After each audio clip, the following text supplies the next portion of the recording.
a break. We got our coffee and stuff. So what we want to talk about today, he's right, stay hydrated, everybody. So what we want to talk about today, the meat and the potatoes of this episode, we went on a bit about our VGC teams, is why would you use competitive Pokemon over, like he said, the Cinderace that you know and love that you brought through the game? Through the game. What's the difference between your in-game teams and our competitive-made teams? Yep. And we're going to dive right into that. First of all, this sounds, kind of redundant to the episode, but it's optimization.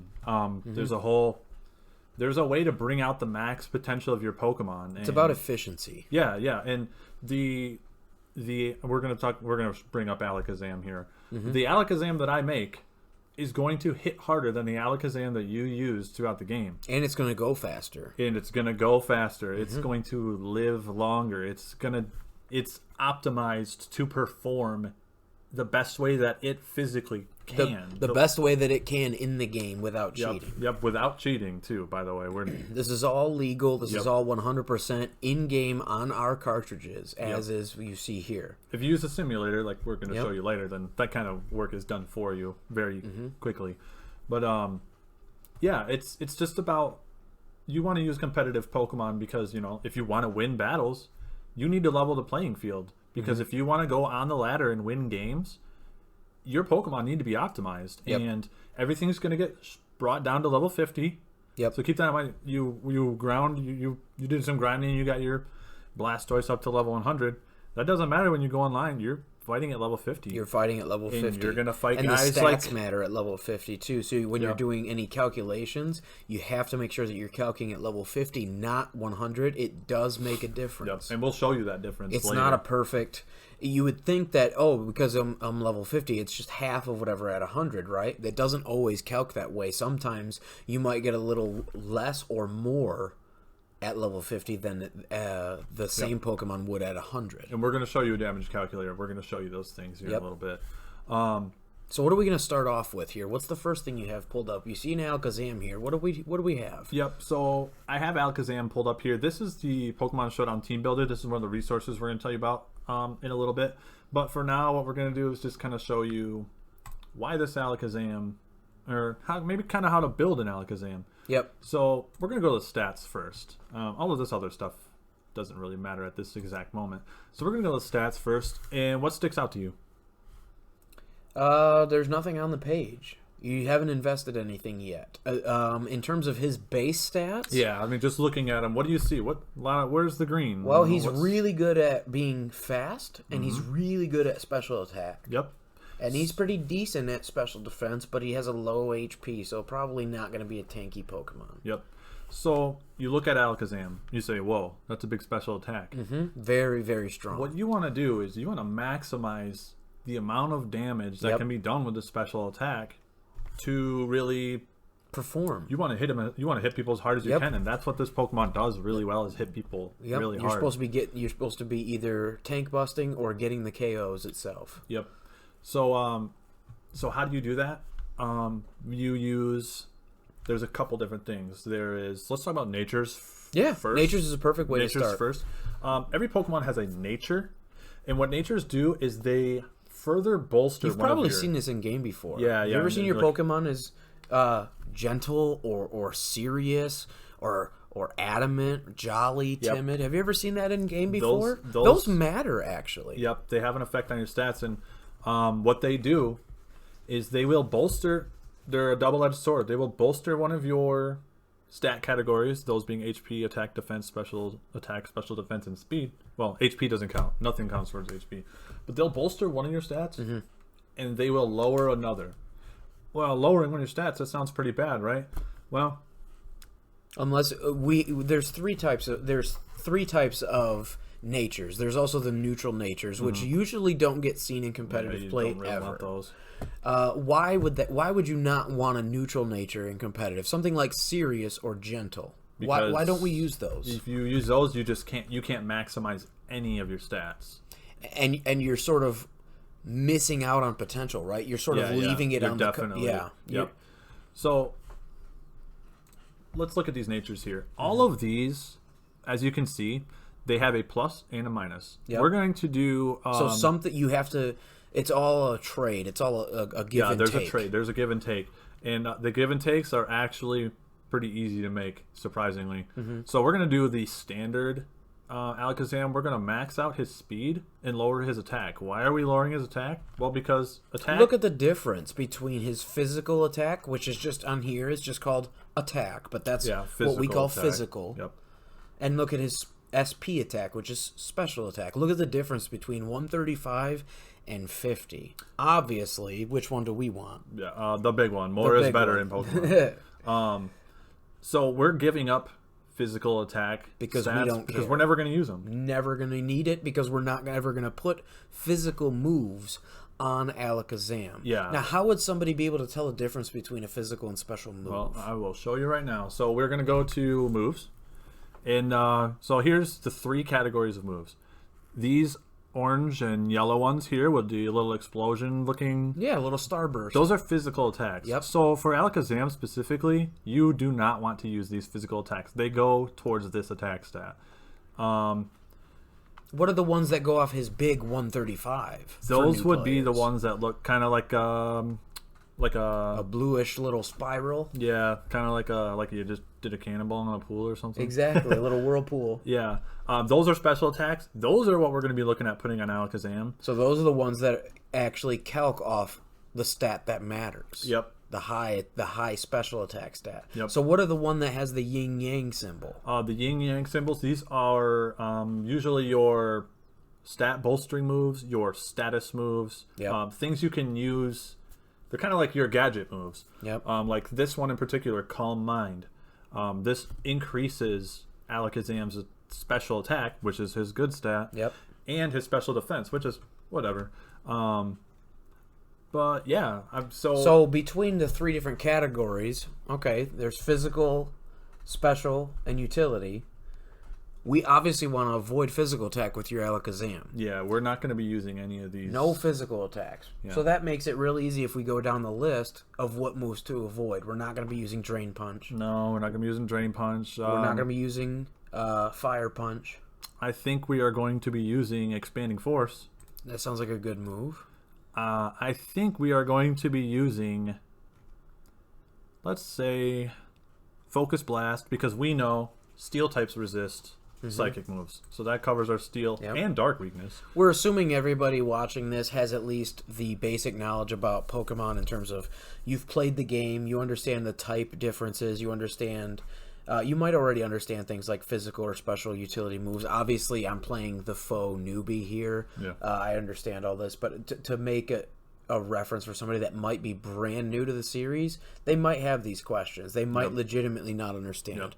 We're not going to go super deep today in terms of like type differences and stuff like that, but we do have some references pulled up in the back for some type charts. So if you are brand new, there are resources that can help you out. We're just not going to dive quite that deep. Yeah, we're not going to go like super we're not going super new today. So as far as coverage, I think we should slap Shadow Ball on Shadow this. Ball. That's pretty good. And then You want to do Dazzle Gleam? No, let's bolster our special attack even more with Nasty Plot. Nasty Plot. That's going to double our special attack. So that's a utility move. Yep. So it's kind of one of those like use at your own risk. If you've got this situation in hand where you can spend a turn to boost your stats, then do it, because with a Nasty Plot, Alakazam just becomes a nuke. Absolutely. So I think. So what effort values would you want to put in here? So. And what are effort values necessarily? Because I guess it'd be a good chance to kind of explain to people. You can everything that we're talking about here, you can do on cartridge in game. Yes, we both have this exact Alakazam. In terms of you can go ahead and put the EVs in there. Well, first, before I put them in, what EVs? They're effort values, but they're very commonly referred to as EVs. What they are is they're points that go towards your base stats. Yep. When you battle a Pokemon, Wingull, for example. So if you're out in the wild and you battle a Wingull, you'll get 1 point towards your speed. Towards your speed. And what those points do is the more you get, the more they will boost your stats. You can get up to 252 EVs into one stat. Yep. So every Pokemon has a maximum of 510 effort values that you can allot to any poke at one time. Yep. So, but you can only spread 252 to one stat, which means if you want, you have a chance to maximize up to, but no more than 2 stats at a time. Yep.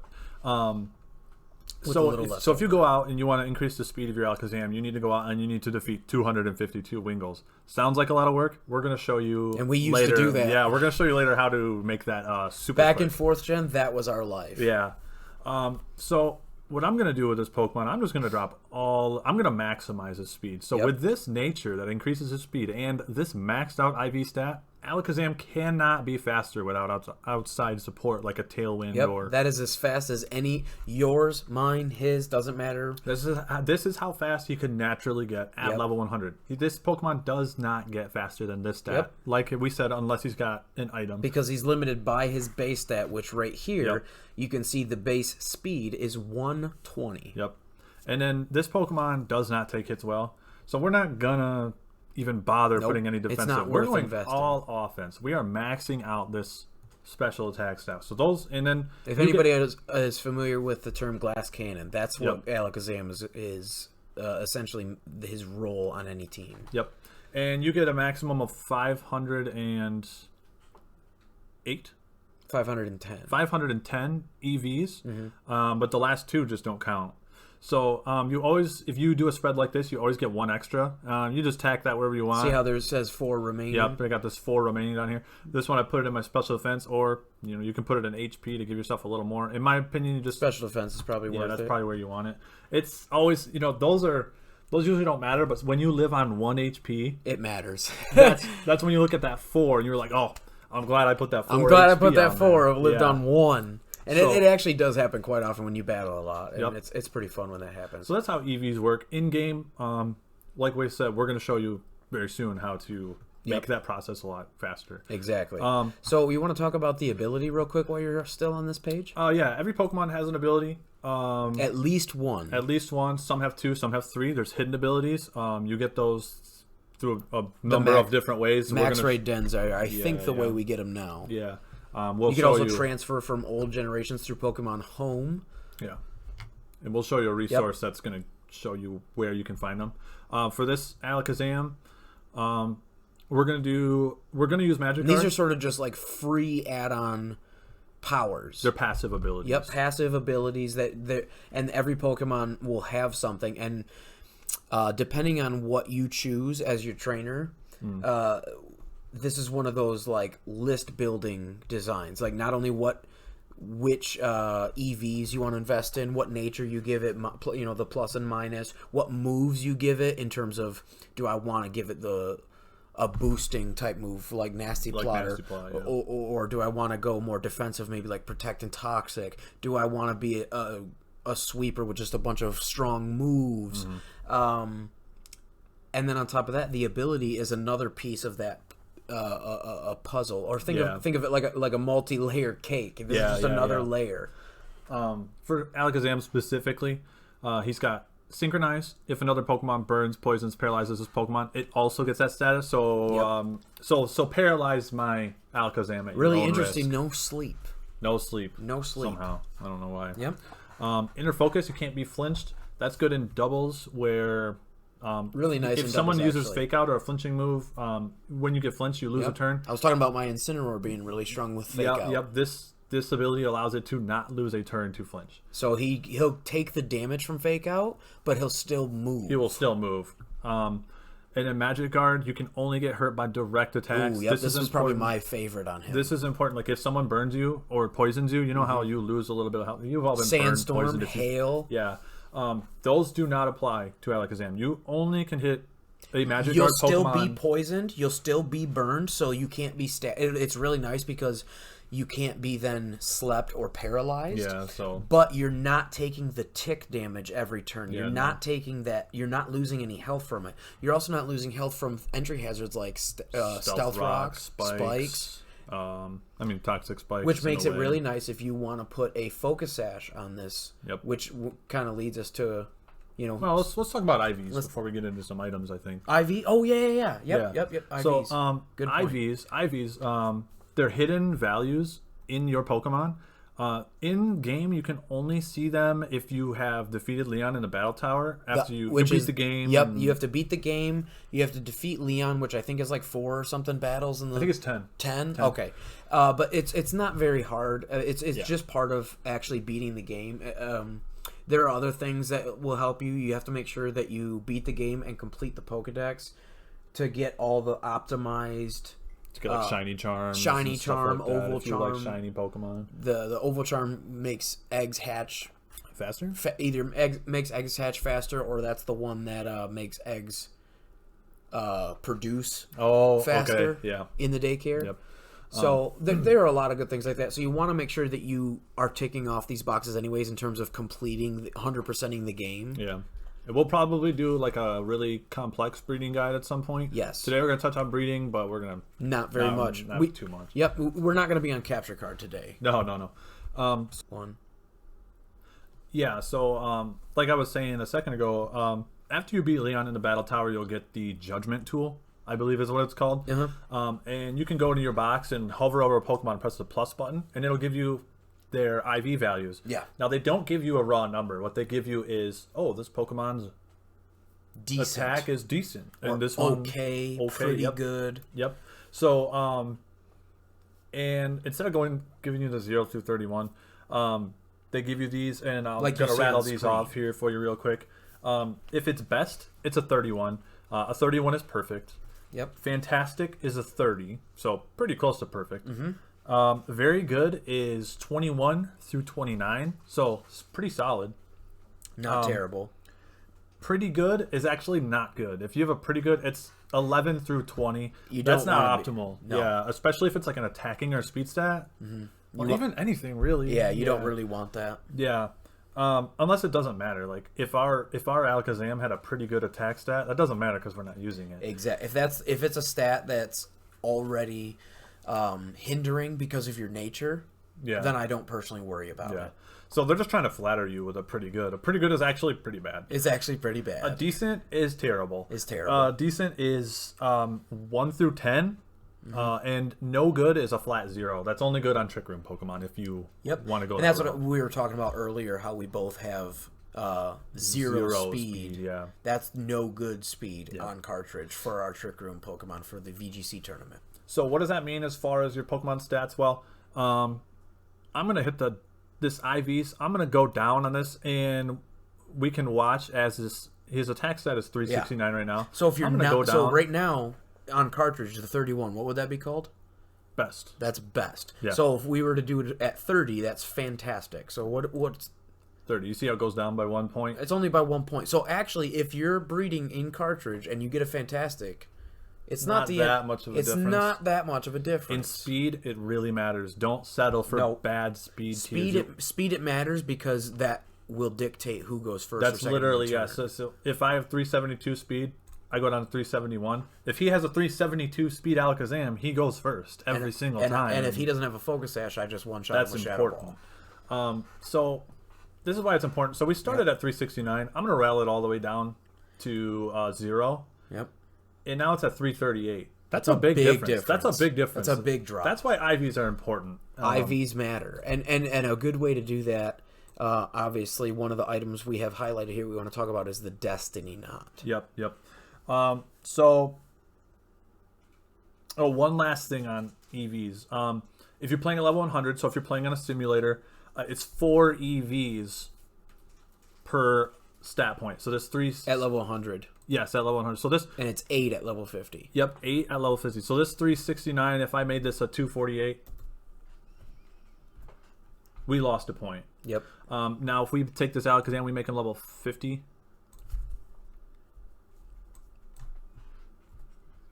Do that right there. And then we go back to his stats.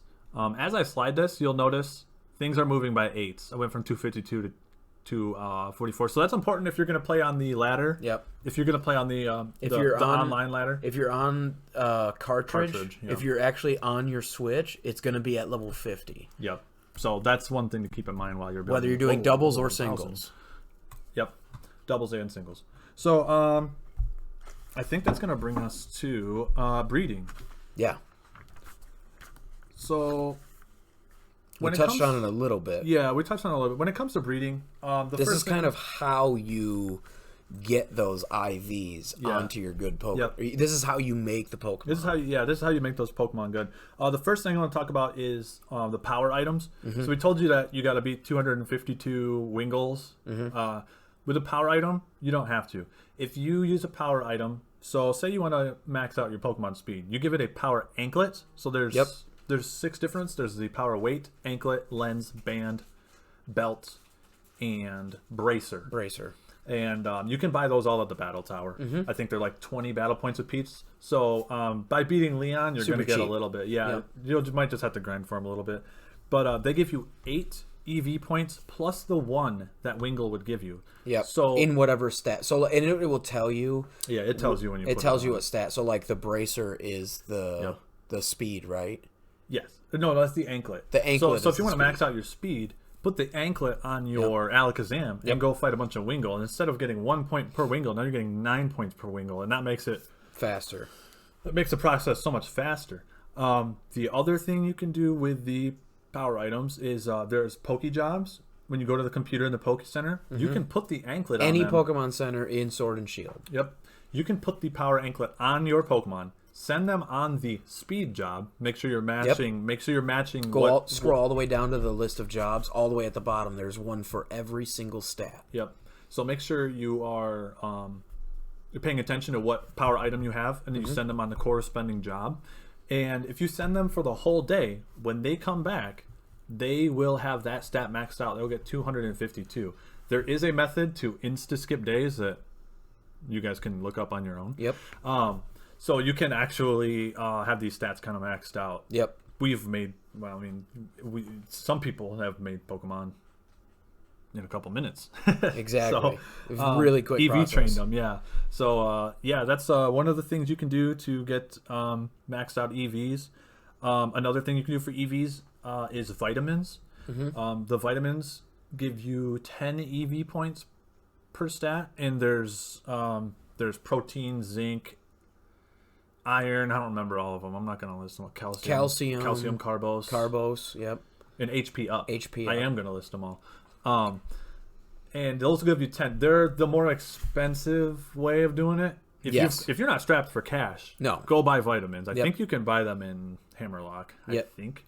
But they're expensive, like I said. And you can literally give 26. The Pokemart desk in the center. Yeah, you can give 26 of these vitamins to your Alakazam. You can give them 20, I believe, Carbos for speed. 26 Carbos. 26, and you're done. And then you're just done. It's also really good for, like, that extra 4. You just give them 1 vitamin. It's technically worth 10. But instead of going and fighting 4 Wingles for whatever that gives out. Exactly. In our case, if we needed 4 for the special defense, I'd just give them a vitamin in that case. Yep. And then another item that's really good for breeding is mints. What mints do is they change the nature. So if you have an Alakazam and if you caught one in game, it's relaxed. Oh man, minus speed, but it's got good stats. You can give it a mint. I don't want minus speed nature because he's the fast guy. You know, we want the beneficial nature, so he gets again optimizing those stats. You can buy them at the battle tower. You could buy a timid mint. And they have a mint for every name. So, like, there's lax mints, there's jolly mints, mild mints, modest mints. So you can go buy a timid mint for your Alakazam and just slap it on there, and it'll change the nature for you. So that's a really nice resource. You can also find them all over the Isle of Armor. They're all over the DLC areas. There's a bunch of the little sparkling gleam spots in the wild areas. Yep. And then as far as making Pokemon, Ditto, we like to call him the hardest working Pokemon in the game. The hardest working Pokemon in the game. He's a real trooper. Yeah, he really is. If you get a Ditto that has good stats, and you can find Dittos with good stats right by the main daycare. Yep. In the wild area. Yep. You will right next to the bridge. Yep. Goodness, the daycare that's offset. You'll bike away from from the daycare in the wild area, and you'll take a hard right along the cliff. Like you're going up towards. And there'll be a den there. Yep. Like you're going up towards the Dragon City. Exactly. And there is also a way to kind of fish for Dittos in that den. Yep. But again, that's something you guys go look up on your own. But that's where you get good Dittos. And then if you have a Ditto and he's got good stats, if you give him an item called the Destiny Knot, that item will help transfer. They'll have a way better chance of transferring his good stats. 5 stats of the parent. Yep. Down to the baby. So basically, you're still playing a slot machine in terms of, the breeding system that you're used to in terms of hatching eggs and trying to get good stats. But the Destiny Knot increases your chance of having... So, like, if you have a parent that already has a 31 or a best in speed, you breed it with a Destiny Knot. Either parent has a Destiny Knot. It doesn't have to be on the Ditto, just one of the 2 parents. So, like, if you have this Alakazam that has this... that you caught in the wild that has a 31 speed, and with a Ditto... you breed those down. One of them has a Destiny Knot, and the babies those baby Abbers have a higher chance of being born with a best or a 31 speed. Yep. And Ditto can breed with any Pokemon that's not a legendary. Like legendaries can't breed. Anything that can breed at all, even if it can't breed with anything else, can at least breed with Ditto. Yeah. So and then Everstone. And Everstone will pass down the nature. So if we gave this is really important. This is super important. So if you have a timid Alakazam and you want to make another one, you give it an Everstone, and the Abra that comes from that egg is guaranteed to have the timid nature. Yep. We're going to keep going back to Alakazam because he's right here in front of us. Exactly. So that's another way. So, like, let's say if he caught that he had it unrelaxed for a minute. If you don't have or don't want to... if you don't have a Timid Mint or don't want to spend it on a Timid Mint, maybe you don't have perfect stats, so you have to breed for some IVs anyways. You could then have a Ditto with perfect stats, which you can get out of that den if it's got purple beams. There's a chance to actually get them with 4 to 5 perfect stats. Yeah. So if you have a Ditto with the perfect stats you need, and it's got the nature you need also. You give one the Everstone, one the Destiny Knot, and then the baby. So if the mother or whatever, I guess it could be father, Alakazam could be relaxed.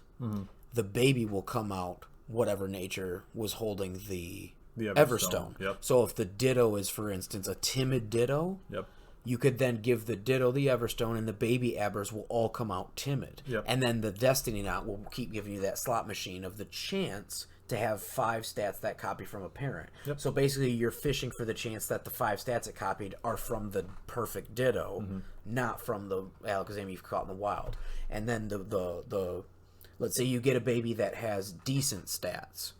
You could then keep fishing until you get one that's got great, and then put that one in the daycare. Switch out the items, put that one in the daycare, and then the better, you just keep going up the ladder, the better Abras, until you get the baby that you need.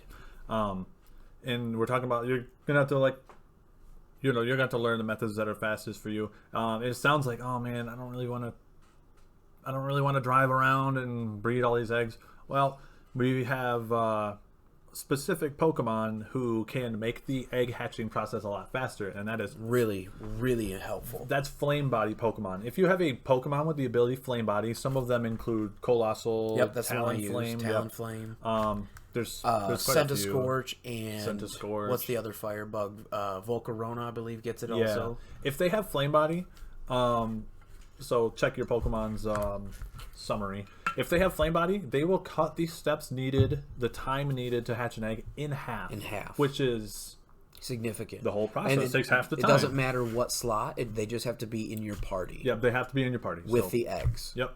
And then you just hop on your bike, and what I do is whether I'm playing on Pro Controller or Joy-Cons, is I basically just push them both to the same direction or away from each other, and you just spin around in circles. It's really good, especially if you have a significant other and they want to maybe watch TV or a movie at the end of the night. You can just be sitting there with your handheld, and you're not really... It doesn't take a whole lot of focus. You're just driving in circles, hatching eggs. Pokemon's a great handheld game, guys. It's a great handheld game. Go figure. Yeah. So as far as breeding goes, I think that's all we're going to cover. Yeah. If you guys want to see like an advanced breeding guide, let us know. We're definitely, once we start producing capture card stuff on the Switch, that's definitely going to be on the list. Yeah, that's kind of like tops of the list. If you guys are interested in that, let us know. Yeah. And we'll go over the poke jobs and how to do all that. Yep. So that's it for kind of the breeding section. Those are the main items in terms of breeding and how to get those. The other thing you can do, I guess we didn't mention real quick, is the synchronize trick. Oh yeah. So if you have a Ralts, for example, so you're gonna want to go out and catch a bunch of Ralts, and hopefully they have synchronize. Do they all have synchronize? They can have synchronize. And they'll have a nature. Any Pokemon with synchronize, this works for. Yeah. So it could work for Abra now because if a Pokemon has synchronize, when that Pokemon starts the battle against an opposing wild Pokemon, when the synchronize ability triggers, you can just start a battle. Yeah, but so it's when the synchronize ability triggers, that's when it copies the stats. Or that's when it will copy the nature. Yeah. So if you have a Ralts with timid nature, you can go put the Ralts in the front of your party, go find wild Dittos, which are in the place where all the EVs are, the Dragon's Den? Yep, Dragon's Den. Yeah. Lake of Outrage. Yeah, the Lake of Outrage. Lake of Outrage. So there's a lot of Dittos in the Lake of Outrage area. You can take the Ralts with a timid nature, start the battle against Ditto, and then throw a quick ball. and then throw a quick ball. The Ditto will have timid, so then you can use that to kind of create a library of different natures, and then you don't have to rely on mints. We all everybody in our gaming group, we all have one box in our Pokemon Center PC that has all Dittos of different natures. Yep, I've got a Ditto of every nature. Yep, and then we did some we did some raid dens, and we got Dittos with perfect stats. And we use those to breed down for, like, if we need an adamant poke, we take a parent and a Ditto with an Everstone. Boom. Yep. Super easy. Yep. So really quick, we're going to go over some like battle items, so things to further bolster the potential of your Pokemon when you're. Yeah, this is that last piece of the puzzle. This is the last layer of the cake in terms of maximizing your competitive Pokemon's potential. Yep. So the first thing is choice items. There's a choice band, choice scarf, and choice specs. What these do is they give you a boost to either your speed, attack, or special attack. So in Alakazam's case, he wants the specs or the scarf, and but they lock you into an item. So there's a lot of risk and prediction that goes into it, but it can be super rewarding if you lock yourself into a really strong move and your opponent doesn't have a way to counter that move. Well, you kind of just blow up their team. Yeah. And then the scarf gives you a speed boost. That's super important for outspeeding things that are normally faster than you. So you can come in and say this Alakazam can Shadow Ball a Dragapult. So it's basically like if you've ever used the move Agility, that's +2 speed. Yeah, this is +1. This is +1. Or if you've ever used the move like Bulk Up, +1 defense, +1 attack. Yep. This is that level of buffing, but it's just built into an item. So it actually is really strong to just start off with a +1 in any one of these three relevant stats. But like we said, it'll lock you into the move. So just be careful about what you're picking. Be careful you're not locking yourself into Outrage if your opponent has a bunch of fairies in the back. So then the happy medium is the Life Orb. The Life Orb, very useful. It gives your special attack and your attack a 1.3 times damage buff. So a little weaker. You can freely switch between moves. Yeah, so it's a little weaker, and you can freely switch between moves, but you sacrifice 1/10 of your health every time you use an attacking move. Yep. So you can use Thunder Wave, and you won't lose a 10th of your health. Or Leech Seed, or Protect. Nasty Plot. You can freely click those moves, but if it causes damage, you are going to lose 1/10 of your If it has the HP. Starburst or the little Whirlpool Swirl. Yeah. So that's a super nice option. Yeah, Life Orb's very If you don't popular. want to choice something, Life Orb is like super, like a really That's easy like way the to go. next go-to. Yeah, it is. You'll see Life Orb all over the place. The next thing is the Focus Sash. This is a good one for Alakazam. If you are at full HP and someone is going to one-hit KO you, if they're going to hit you with Dark Pulse and it's going to take you from 100 to 0, the Focus Sash will save you. On one time. Yep. And you'll live on 1 HP. So it's kind of your like last breath. Yes, and it's really powerful because if somebody's using a move that doesn't hit twice, Yeah. Like, for instance, if they're using one of the new moves like Dual Wing Beat, this goes around that because it hits once, brings them into the sash, then hits twice and kills you. But most moves don't have that. There's not. Yeah, that's not very or it's not very common to see those types of moves. Yeah, it's you just gotta watch out for those. It's like more Cloyster. common to see. Yes, it's more common to see things that are just one. They just hit you once and it's done. So you live on that 1 HP. You can then make sure that you get whatever you need off, whether it's a boosting move, a clerical move, or an attack move, and kill and get the revenge kill on the 1 health and kill the opponent that tried to kill you. Yep. So super useful item if you haven't taken damage already. So it's really good on leads. Like it's really good on your first Pokemon. Or it's good on pokes that have like this guy, Magic Guard, who is immune to Stealth Rock switch ins. Yep. So that's a really good one. Heavy duty boots. We were just talking about Stealth Rock. There are entry hazards in the game. There's things you got to watch out for when you This start. is probably the premier new addition in terms of items in 8th gen. Yeah, in 8th gen. This makes you completely immune to entry hazards, and those include Stealth Rock, spikes, toxic spikes. You won't get poisoned. There's other sticky webs. Sticky webs. Yep. There's a new steel spike entry. It's a steel Stealth Rock that G-Max, Caparaja. Yep, Gigantamax Elephant Caparaja can use. Yeah, you won't see that very often, but it is out there. Yeah, you're immune to all of these entry hazards with heavy duty boots. So it's really good on pokes that have a ×4 weakness to Stealth Rock. So things like Charizard or Volcarona. Yeah, those are really good Pokemon. Like fire Pokemon love heavy duty boots. Love heavy duty boots. Yep. The next one is the Assault Vest. I talked a little bit about this one earlier. I have the Assault Vest on my Celesteela. It gives you a special defense boost if you're using 4 attack moves. So while Alakazam is not the best option for this, you could take Nasty Plot off this, put on another attacking move, and then for free you have a special defense boost. So this is kind of like those choice items, but a little different. Yeah. Because instead of locking you into one move, you're locked into one type of move. You can freely switch between all 4 of your slots. Yeah, but you're so one turn you can choose Expanding Force. The next turn you can choose Shadow Ball. Whereas if you're Choice Specs or Choice Scarf, you can't. Once you click Shadow Ball, you're locked into Shadow Ball. So you better hope they don't have a normal type. Yeah, it's one of those kind of games you have to play. But with the Assault Vest, it's really nice because it allows you the freedom to switch. Yep. But you just can't boost up on your opponents. You're using your own raw damage. You can't use Protect. You can't use Leech Seed or Toxic or any of those types of supportive utility moves. No Nasty Plot, no Calm Minds, nothing. Yep. So you have to just use raw attacks. All right, a couple others. The Eviolite. This is very really honorable mention. Yeah, this is a good one. You'll see this on Chansey. If it's a Pokemon that's not fully evolved, it will give a boost to both defenses. And it doesn't matter what level in the tier. Like you could put he mentioned Chansey. You could put an Eviolite on Happiny. Not that you'd necessarily want to, but just as an example, you could put it on Happiny or Chansey, and both of them, as long as the poke has one more evolution to make, even if it's like a branched evolution, one of these weird wonky ones that goes left or right. It, like for instance, you could put it on Gibble, or you could put it on Tyrogue that has 3 different weird evolutions. Yeah. Again, not that you'd want to use, but as an example, you could put it on Tyrogue and you'd still get the boost as long as the poke can evolve at all. Yeah, so it's really good on like Girder. Girder's he's kind of a good user of it in the Dusclops. You'll see like on my team, you'll see a lot of VGC Dusclops run it. He's very tanky with Eviolite. Yep. It's just basically a free +1 in both defenses. For that poke. So basically with Eviolite, in order you want something that's already naturally bulky and or especially a decent HP stat. Yep. So another one is the Leftovers. This is one you're going to put on a lot of. You can usually find these on Snorlax, but a Pokemon like Snorlax, kind of a big, bulky Pokemon that likes a little bit of regeneration. Really good on your tanks. Yeah, it's really good on your tanks. You get 1/16 of your HP back after every turn. Yep.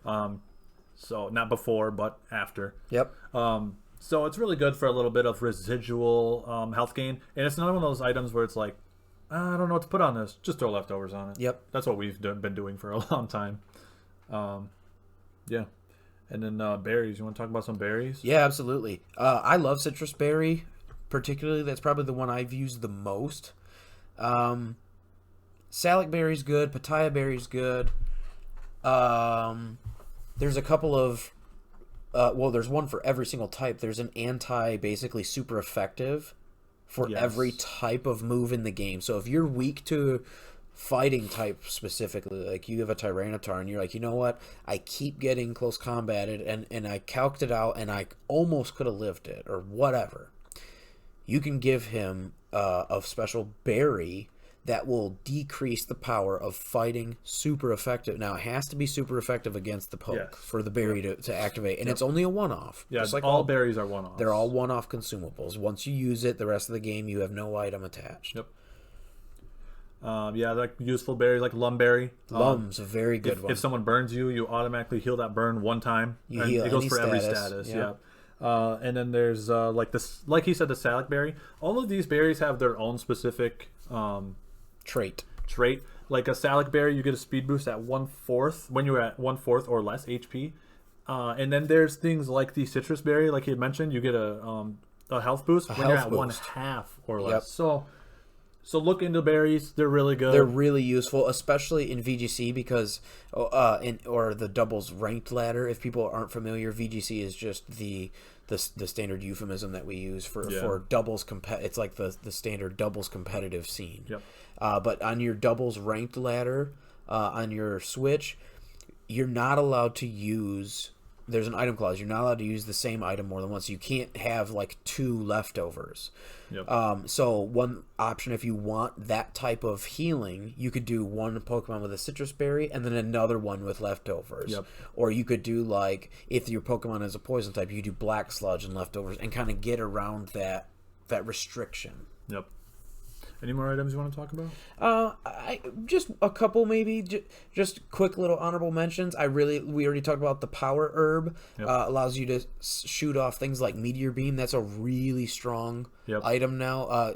You could always work with solar beam before or solar blade also, but with the new meteor beam move especially, Rocky Helmet's really good if you have a tanky poke. It's that extra chip damage. And if they touch you with a physical move, then and it's percent damage too. So 1/6 of your HP. Right? Yeah, it's really nice. It's a lot of damage if you touch them. It is a lot of damage, especially if you're already in the sand or hail, or if there's any other sort of residual damage going on, toxic.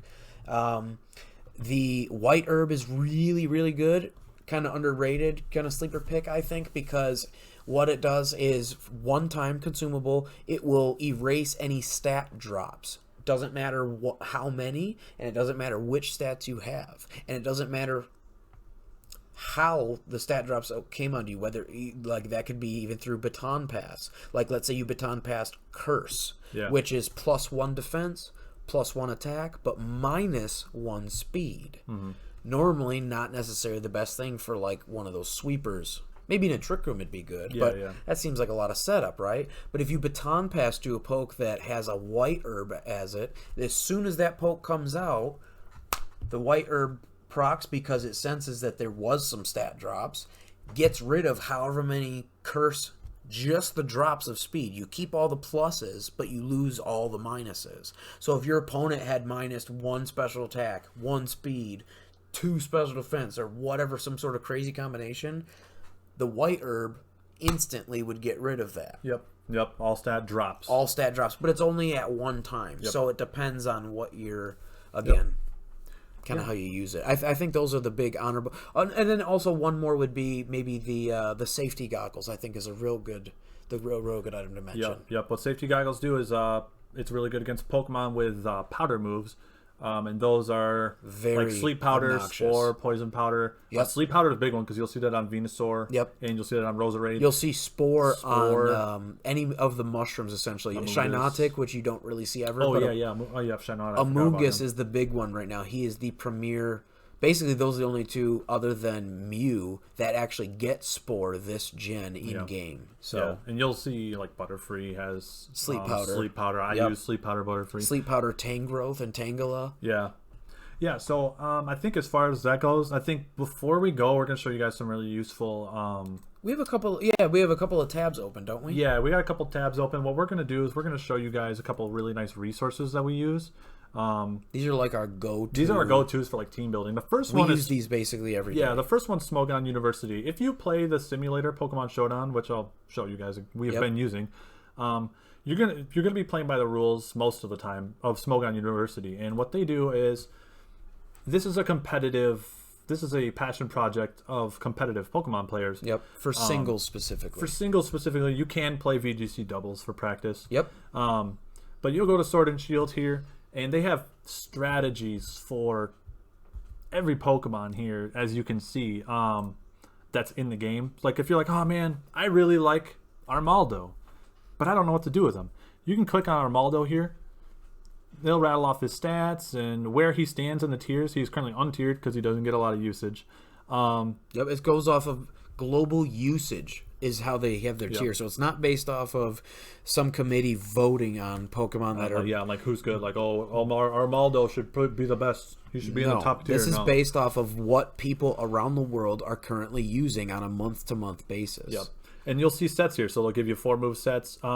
Usually they'll have explanations too when lower tier things are having a little less, so there's a lot of room for creativity there. Yep. And they'll give you stat spreads, they'll give you items they use, abilities they use. So let's go look at a Pokemon here who might be a little more developed.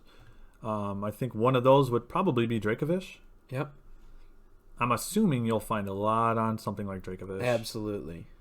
So if we can find him here a minute. All right, Dracovish. There he is. See, he's got a couple paragraphs worth of information on why he's good, and this is built specifically for Uber. So you can switch over to, oh man, I want to use him in doubles. What are people using on Smogon or on Showdown, the simulator, which is run through, it's a Showdown project. Yep. What are they running on their doubles VGC ladder? So they use the same rules, but it's just so it's basically a quicker way so we can get on and play. And we used this to test, like we mentioned at the beginning of the show, to test our VGC teams for this tournament before we went and actually made the pokes and made the teams on our cartridge. Yep. Instead of dedicating time to strategies that may not have worked, like I did. I had a strategy that did not end up working. It did not work out, so I'm glad I did it on Showdown and practice it out that way, because it took 10-15 minutes of us on Discord just typing in a couple of things like, hey dude, try option B instead of option A, see how that works for you. And it worked out quick, and then he saved all of that effort and time on the Switch. Yep. And they have tiers. You'll be able to see them a little more. So here you can search for the tiers. They go Ubers, OU, UU, RU, NU, PU, ZU, and then untiered. You can bring things up to tiers, but they can't go down. So you can't bring Alakazam down to the bottom of the barrel to go destroy things. But you can bring a bottom of the barrel up if you wish. Yes. And we'll get more into that on Showdown. But yeah, get on Showdown, guys, because if you haven't used this website yet and you want to optimize your Pokemon, this is a really good starting point. This is like the #1 competitive guide resource. Yep. So the next thing we want to talk about here is let's talk about Cerebi. Mm-hmm. That's a good one. Oh, it's on effort values. So Cerebi is great. It's just like an all-around resource for almost everything Pokemon. But what we like to use this for, including lore and updated games, anime. So it's not just the games. But what we use it because it has a lot of Pokedex information. Yep. Current for our generation. Yep. We like to use this for Pokedex information, like he said. We go to the Cerebi Pokedex. And we can pull this up and we can see, well, it shows his shiny, shows his stats, what he's weak to, his ability, and a really detailed description of what his ability is. All of the moves he can legally learn, all of the moves that are transfers that you can't just get in-game, all of his max moves. This is super important for building Pokemon that are relative to if you want to play online. Yeah. Like if you want to play on cartridge. It also shows, Stadium. the transfer moves down at the bottom is especially important. Yeah, transfer moves can't be unlike used. Showdown allows transfer moves in their singles format, but anything on cartridge, if you want to play online on your Switch, you are not allowed to use transfer moves of any kind. Toxic is like the big one. So like you can't have Toxic Mimikyu online. Correct. It doesn't exist on the Switch. So you have to make sure, if you're planning your sets, are you planning to play specifically on Showdown, or are you planning this to play on the Switch? Yep. Because it's a different format. Yep. So use Cerebi. They also have really good detailed descriptions of moves, breeding chains. There's so much stuff you can find on Cerebi. I can't even begin to go into all of it. So use Cerebi, use Smogon. The next one we want to talk about is Bulbapedia. Kind of along the similar vein of Cerebi, but can be a little more detailed sometimes, especially when it comes to moves Yep. and abilities. They'll even show you how that move functioned 2 generations ago. Yeah, it'll have a timeline of it from its inception until now. Yeah, like what's one that we were using? Let's check Whirlpool maybe. I believe this may have had Used some to have changes. different damage. Yeah. And I think it trapped for different. Yeah, see, like in battle, and it's giving you how it worked in Gen 2, how it worked in these gens, and how it works now. So outside of battle, what they do. Yep. So super, super useful information to have. So use Bulbapedia. Bulbapedia will give you the in-depth answers. The in-depth answers that nobody else has. Bulbapedia is that be-all to end-all. If you really want to know every nook and cranny of whatever detail you're looking up, a Pokemon, an ability, a move, an item, all of that. That's Bulbapedia's to go-to. Serapi does this as well, but you can not click, it's showing us every Pokemon that learns Whirlpool. Serapi's pretty good at the details, but Bulbapedia just has it kind of just lay them out. Sort of polished a little more. And then I think the last resource, well, we have 2 more. The last resource that I like to use, as far as when I build my teams, is Pikalytics. Use Pikalytics. If you're building a team, if you want to make if you want to get into competitive, use Pikalytics. My best teams have come with me spending 45 minutes with Pikalytics open because it gives you the most relevant threats, and you can look them up by metagame. So you're like, okay, well, I want to play Battle Stadium Doubles. Go to Battle Stadium Doubles, click on it, and you can see the most used Pokemon. What have people been using? Okay, well, like if I'm gonna get on this ladder and start playing, what can I expect to see? Yep, and you can see them right here: Urshifu, Rillaboom, and Incineroar. Yep. Start planning your teams around those, and you can even see. It doesn't mean you're gonna see them every time. So it doesn't mean you want to pigeonhole and that's all you can take. But you want to keep those in the forefront of your mind when team building. Yep, these are things you should expect to see. Yes, you want to make sure that you have something to cover them. Yep. It gives you what moves they're using most commonly by percentages. It gives you their stats, the abilities, their partners, their common teammates, the items that they use, the abilities that they use. Urshifu only gets Unseen Fist. Even shows their natures and EV spreads. And then you click over to EV spreads. Super useful. There's even a team builder. Yep. Mine might still be in here. Now you don't want. Mine's not in here, but you don't want to lean too heavily. Like this thing suggested that most Urshifus, I believe the highest amount of Urshifus brought Focus Sash as their item. Yeah. Now that doesn't mean every Urshifu is going to bring Focus Sash. So if you go into it just instantly, you see Urshifu and you're like, all right, it's sashed. Well, it could. It's most likely it could be, but you still have to think in the back of your head. But if it's not, I have to have XYZ as a backup plan. And we're kind of covering it right here, but there's a team tools in this bottom right corner. You can plug your team in and the moves that you want to use. Love this. And then you use team tools, and it can show you. I haven't put anything in, but it'll show you where your team stacks up. Like, oh, here's threats that are faster, and then you can use faster or stronger. Or there's meta calcs because we haven't put any moves in, but you can put your moves in, and it'll tell you like. You can go to Incineroar, and it'll tell you how well you cover Incineroar on your team. Yeah, so any Incineroar in the meta. Yeah.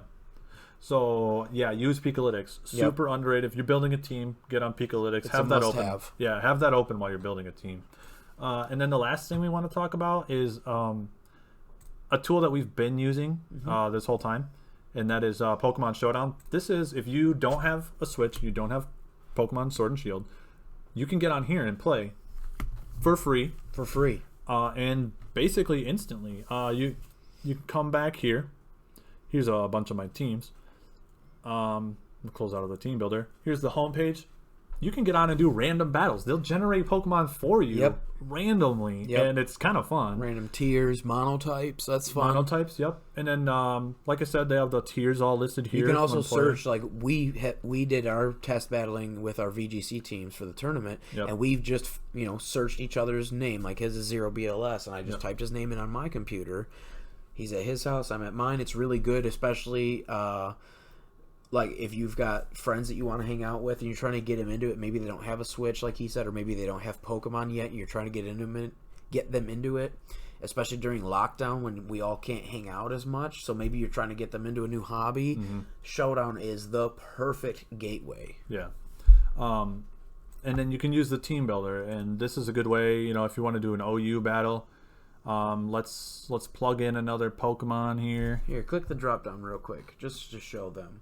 Yeah, You here's could all. also do These are all the formats you can play. You can the VGC 2021 is on there as well. That's the big. Yeah, you're gonna want to play this one if you want to. That's how we were playing. Basically, that's the equivalent to ranked on your Switch.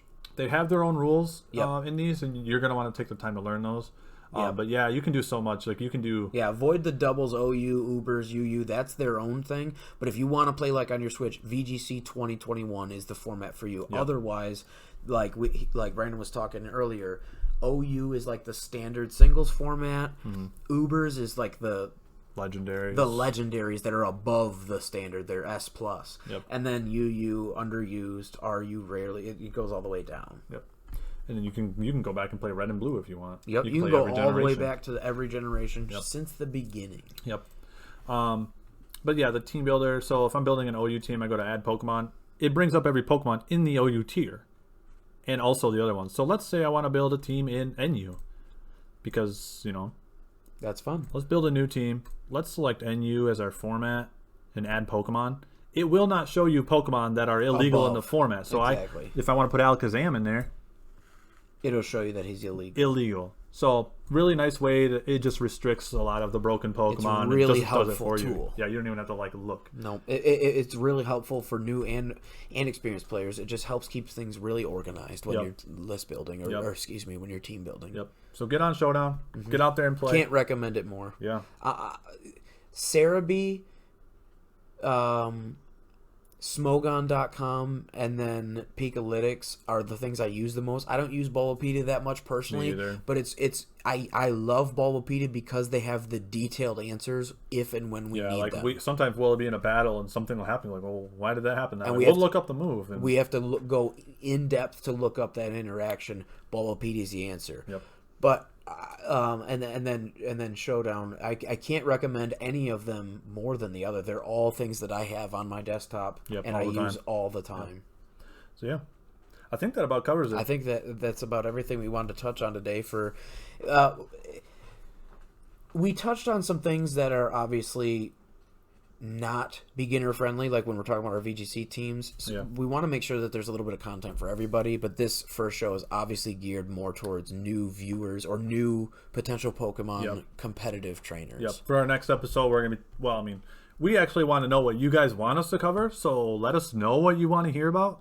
But we have plans for a lot of different things. We're going to be talking about team archetypes. We're going to be talking about weather teams. We're going to be talking about tiers. We're going to be different tiers, and so much different. We're going to be stuff. talking about all different formats, covering every tier from ZU all the way up to Ubers in Showdown, but both on cartridge battles against our gaming group. Yep.